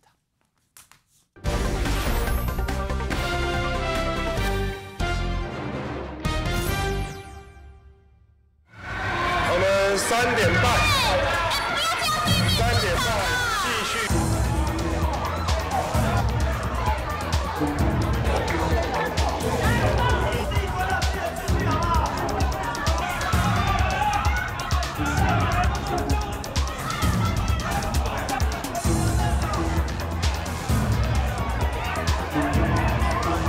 我们也要说给百姓听，说我们为什么反对。我们是要讨论才对，不是让一个国家只有一言堂，只要他们做什么做什么。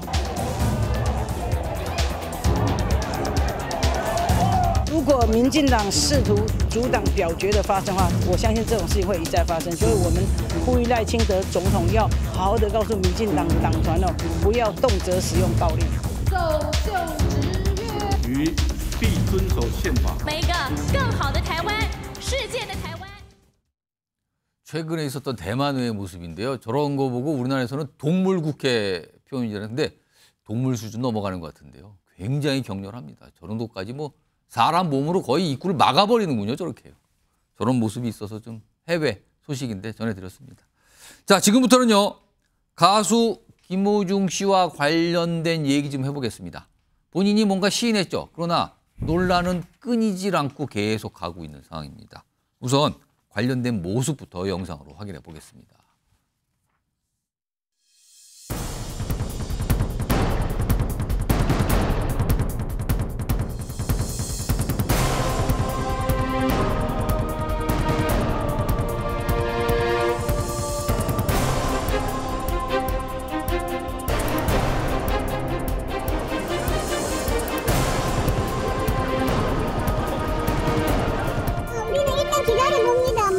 지금 뭐 아직까지 남은 없잖아요. 이 사람 노래 아니면 안 될 것 같아서. 가수의 이슈가 있는데도 불구하고 주최 측에서 취소한 게 아니기 때문에 고객이 환불 수수료를 부담해야 한다고 하더라고요. 조금 당황스러웠습니다. 자, 뭐 여러 가지 갈래의 논란과 얘기 그리고 초기의 설명과 완전히 달라졌던 지금 어떤 애 입장 뭐 시인하는 모습인데요.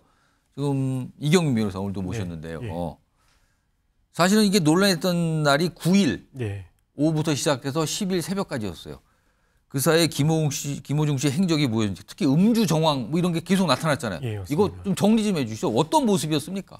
네, 일단은 술자리가 총 4차례에 걸쳐서 있었는데 일단은 지금 그림으로 보시면 아시겠지만 지금 화면에 나와 있네요. 오후 4시 10분에 스크린 골프장에서 일단은 술을 마셨습니다. 근데 이때 김호중 씨가 술을 마셨는지는 아직은 확인이 되지는 않고 술자리는 있었다. 주류 주문했다가 나오니까 뭔가 술이 들어갔군요. 예, 맞습니다. 일행들과 이제 술자리는 있었던 것 같고 그러고 나서 이제 유흥주점으로 가기 전에 다시 한번 식당을 가게 됩니다. 저 때는 6시니까 저녁 시간이네요. 예. 저 때 이제 5명이 있었고 소주 7병에 맥주 3병을 주문해서 마셨다라고 하거든요. 맞네요. 예, 그래서 여기서도 사실 아직까지는 김호중 씨가 여기서 술을 마셨는지를 모릅니다. 하지만 술자리가 있었고 여기서는 대리운전을 해서 이제 유흥주점으로 이동을 하게 됩니다.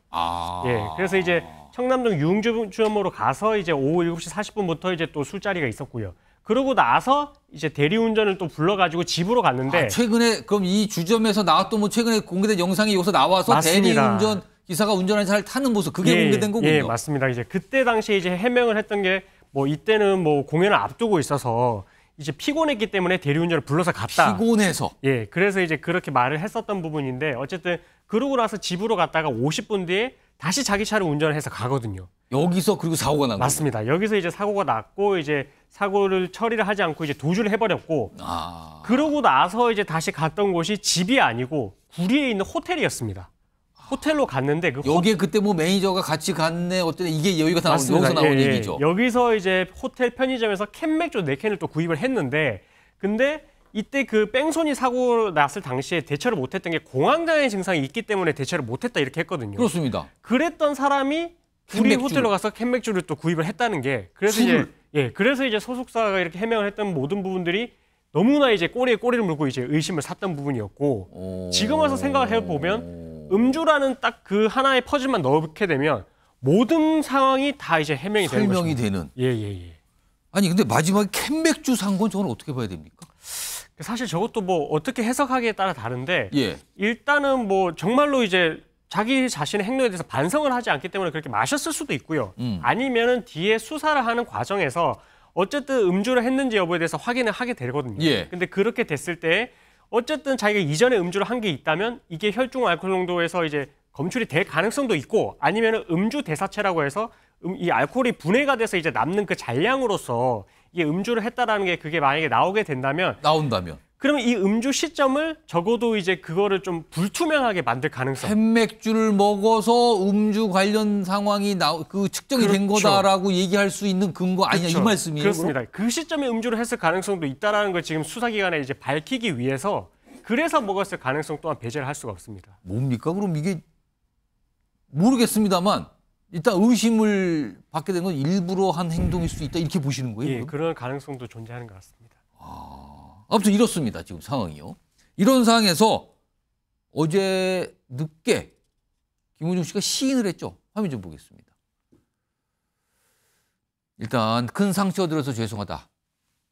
술을 한 잔이라도 입에 대면 핸들 잡으면 안 된다는 걸 잘 알고 있다. 그러면서 본인이 음주를 했다라고 인정을 합니다. 인정을 합니다. 이거요. 인정을 해요. 그리고요. 이게 또 어떤 표현이 나오냐면 이런 것도 있어요. 뭐 괴롭다. 죄가 죄를 부르고 뭐 거짓말이 더 큰 거짓말 나는 사실도 깨달았다. 뭐 이런 입장문에. 그러면서 음주 사실을 시인을 해요. 본인이. 정신 변호사. 네네. 앞서서는 극구 부인했잖아요. 소속사도 그렇고. 근데 어제는 왜 시인을 한 걸까요? 뭐 시간이 흘렀으니까 그런 거죠. 그다음에 시인이 불가피한 게 조금 전에 이 변호사님 설명해 주셨지만은 김호중 측의 변명이 상식에 부합합니까? 저런 이야기 듣고 있으면 듣고 있는 우리가 바보 같다는 생각이 들지 않습니까? 거기에다가 국과수 결과 나왔어요. 음주가 있었다라는 식으로 나왔고요. 국과수는 그렇게 판정을 했죠. 그다음에 더 중요한 건 뭐냐면은 핵심적인 혐의가 제가 봤을 때 김호중의 혐의가 6가지인가 되는데 제가 계산한 것만으로도 그중에 핵심적인 건 뭐냐면은 위험 운전 치상이거든요. 그러니까 음주운전 치상인데 그때 음주운전 치상은 특가법에 나와 있는데 도로교통법과 달리 혈중 알코올 농도가 일정 수준 이상이어야 한다라고 하는 그런 규정이 없어요. 그냥 술 마시고 그리고 난 다음에 이제 비정상적인 방법으로 운전이 이루어져서 그걸로 인해서 사람이 다친다. 그러면은 음주운전 치상죄가 된다고요. 그런데 모든 정황을 봤을 때 술을 마셨다라고 하는 게 인정이 되는데 부인해봤자 소용이 없다라고 생각을 했을 거고 그다음에 이제 그 술자리가 4번 있었다고 그러지 않았습니까? 그 중에 한 번이 이제 유흥주점이었는데 그때 어떤 이야기가 도냐 뭐 유명한 개그맨, 래퍼 이런 사람들이 같이 있었단 말이에요. 그러면 재판 가면은 이 사람들이 증인이 돼야 될 거 아니겠습니까? 그런데 유명한 그 공인들이 위증을 하겠습니까? 위증하면 그것이 다 자기한테 돌아오는데 다른 사람까지 난처해질 수 있는 거 아니냐? 그런 사람들까지 신경은 안 썼겠지만 예컨대 저보고 증언하라 그러면 제가 거짓말할 수 있겠습니까? 그러니까 유명한 개그맨, 래퍼 이런 사람들이 증인으로 나갔을 때 그때 실토를 하게 되면 아무리 부인한다고 한들 그 김호중의 음주가 부인될 수가 없을 것이다. 그런 생각을 했을 거고요. 제일 중요한 거는 공연 다 했잖아요. 할 만한 공연 4번 다 해가지고 뭐 40억인지 50억인지 그 매출 다 받지 않았습니까? 음주를 부인했던 가장 큰 이유는 그 다음날 있었던 그러한 공연에 손해를 끼치지 않기 위해서, 그걸로 인해서 위약금 물지 않기 위해서 부인하고 공연한 것이 아닌가. 모든 사람들이 그렇게 의심하는데 그러한 의심이 합리적이라고 저는 생각합니다. 지금 뭐 공연이 잡혀 있는 게 더 남긴 했습니다. 일단 몇 앞선 공연은 끝냈죠. 그리고요, 저기 정혁진 변호사. 네네. 사실 시인 김은중 씨의 그 음주 시인이 나오기 전에 사실 경찰 쪽에서 이제 구속 영장 청구 가능성 이런 얘기가 나왔었거든요. 네네. 이걸 또 의식할 가능성은 없을까요? 지금 김호중 씨는 제가 봤을 때 구속영장 청구돼야 됩니다. 왜냐하면은 지금 제가 확인한 범죄만 해도 도로교통법상 사고 미조치죄, 특가법상 도주차량죄, 그다음에 교통사고 처리 특례법상의 과실치상죄, 거기에다가 운전자 바꿔치기 했잖아요. 이건 굉장히 나쁜 거거든요. 범죄자를 자기가 이제 피하기 위해서 운전자 바꿔치기 했는데 이거는 범인 도피 교사고요. 블랙박스 메모리칩 파손했잖아요. 이건 증거인멸 교사고요. 마지막으로 이제 음주 시인했으니까 음주운전 치상죄. 이렇게 중대한 범죄가 6개가 있고 죄질과 모든 것들이 불량한데 그런데 구속영장 청구 안 한다라고 하는 게 말이 되겠습니까? 일단은 출국 금지는 신청이 된 것 같은데 출국 금지뿐만 아니라 아마 경찰과 검찰이 구속영장 청구하지 않을까 저는 그렇게 예상이 됩니다. 이런 상황에서요. 지금 김우중 씨와 관련된 사항에 대해서 이제 프로파일러 한 분이 뭔가 분석을 좀 한 내용이 있어요. 들어보겠습니다. 김원중 씨가 살아온 인생에서 나쁜 본인과 좋은 본인을 분리하는 경향이 계속 있습니다. 굉장히 심리적으로 안정적인 전략이죠.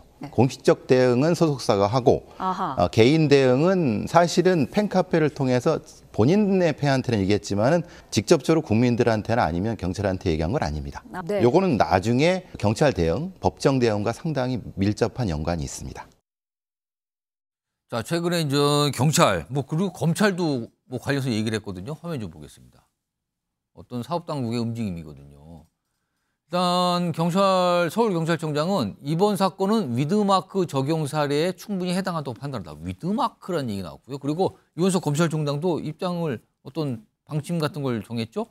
음주운전, 운전자 바꿔치기, 추가 음주 등 사법체계에 무너뜨리는 시도가 이어졌다. 조직적 증거 인멸에 대해서 구형에 반영이 된다. 아주 강력하게 얘기를 하는데요. 이영민 변호사, 위드마크 적용 사례. 이거 무슨 뜻입니까? 그러니까 우리가 이제 음주를 처벌할 때 도로교통법에 규정이 나와 있는데 혈중 알코올 농도가 0.03 이상이 되었을 때 이제 처벌 수위로 삼고 있거든요. 근데 이게 지금 그때 당시에 뭐 호흡을 통해서 측정을 했거나 아니면 체열을 통해서 측정하는 2가지 방법이 있는데 근데 만약에 그 시점을 놓쳤다. 뭐 도주를 해서 이제 측정을 못 했다든지 아니면 어떤 방법이든 뭐 그 측정을 못 했다라고 할 것 같으면 그러면 이걸 이제 뒤로 역산을 해보게 됩니다. 그래서 이제 그때 당시에 술을 얼마나 시켜서 마셨는지 그 술의 종류와 술의 양, 그다음에 이 사람의 체중 이런 거를 다 종합적으로 고려를 해서 그럼 혈중이 이제 술을 마시기 시작했을 때 90분 동안은 이제 알코올이 계속 상승을 하거든요. 그래서 그 이후부터는 시간당 0.015%씩 이제 알코올이 감소를 하게 됩니다. 그럼 이 하강기 국면에 접어들었을 때를 이 측정을 이제 술을 마시기 시작했던 시점과 비교를 해서 대략적으로 어느 정도 그때 당시에 알코올 농도가 됐었겠구나, 혈중 알코올 농도가 그 정도 됐었겠구나라는 거를 이제 역산을 해서 이제 계산을 하고 그거를 이제 그 재판부에서 이 증거로서 사용을 하게 되는데, 근데 사실 이렇게 이제 위드마크 공식이 적용이 되려면 당시에 술자리에 있었던 참석자들이 일관되게 어느 정도 술을 마셨다 이렇게 진술이 이제 어쨌든 흐트러지지 않고 진술이 일관되게 유지가 돼야 되고요. 그리고 혹시나 만약에 뭐 술자리 계산할 때 영수증이 있다라면 그런 부분도 참고를 하게 되고 그리고 CCTV가 만약에 존재를 한다면은 뭐 어느 정도 몇 잔 정도 술을 마시는지 그런 부분까지 다 고려를 해가지고 그래서 이 당시에 측정이 안 됐던 부분을 이후에 적용시키는 그런 기법이라고 보시면 될 것 같습니다. 근데 이게 실제 음주운전을 처벌할 수 있는 근거가 됩니까? 이거는? 이게 사실 아까도 제가 그래서 이제 뭐 참고인들의 진술이 이제 명백해야 된다. 사실관계가 엄정하게 지금 확립이 된 걸 전제로 해서 이제 위드마크 공식을 산출을 했다면 가능합니다. 근데 만약에 당시 술을 마시긴 마셨는데 어느 시점부터 마셨는지가 좀 애매할 수도 있거든요. 그래서 이 사람이 경찰에서는 이 시간쯤에 마셨던 것 같습니다라고 진술을 했다가 뒤에 다른 참고인들 진술을 들어봤을 때는 너 그 시점에 술 마신 거 아닌 것 같은데? 뭐 한 1시간 정도부터 마신 것 같은데 이런 식으로 진술이 오락가락하게 되면 그럼 재판부 입장에서는 이것만 갖고는 합리적으로 그때 당시에 술을 마신 것으로 보기에는 좀 애매하다. 그래서 이제 이 위드마크 공식이 어쨌든 피고인에게 유리하게 해석을 하게 되면은 아까 말씀드렸던 도로교통법의 0.03%를 넘어서지 않을 수도 있다. 이렇게 이제 해석을 하게 되면은 이거는 증명이 없는 걸로 봐서 무죄를 선고를 할 수밖에 없고. 과거에 실제 그래서 무죄가 나온 경우가 있습니까? 그런 케이스도 있고요. 실제 뭐 유명한 그 개그맨 중에 이창명 씨 같은 경우에도 위드마크 공식을 적용을 해서 해봤더니 결국 이제 그걸로는 혐의 입증이 어렵다라고 봐가지고 무죄를 선고했던 그런 사례가 있습니다. 아니 이런 가운데 사실 김호중 씨가 이제 논란의 대상이 됐는데 이제 공연 스케줄이 잡혀서 지난 주말 동안 또 공연을 했고요. 뭐 이번 주에도 공연 있고 그 다음 주에도 있다 그러는데. 공연을 계속 강행하는 이 모습 이거 어떻게 좀 봐야 될까요? 뭐 사실은 이제 정말로 반성을 한다면 아무런 활동도 하지 않고 자숙으로 들어가는 게 정말 맞다고 생각을 하거든요. 예. 근데 이 콘서트에 지금 이 진행을 하고 있는 그런 상황들을 보니까 이미 지금 너무 이제 콘서트가 임박한 시점에 이렇게 사건이 터져버렸고 그렇게 되면 당연히 이제 이런 뭐 논란이 생겼을 때 위약금, 손해배상액 조항 이런 것들을 다 포함을 하고 있습니다. 너무 어마어마하고요, 그게. 그렇죠. 이게 그래서 지금 몇십억 단위를 넘어서서 뭐 몇백억이 된다라는 이런 말도 나오고 있을 정도로 이 피해가 크기 때문에 뭐 소속사 입장에서는 이런 비난까지 감수를 하면서 일단은 공연을 지금 진행을 시키고 있는 게 아닌가 이렇게 좀 조심스럽게 추측이 됩니다. 그러니까 연예인 큰 공연 앞둔 연예인한테 불러진 큰 논란 이게 이제 여러 가지 얘기들 낳고 있는 상황인 것 같습니다.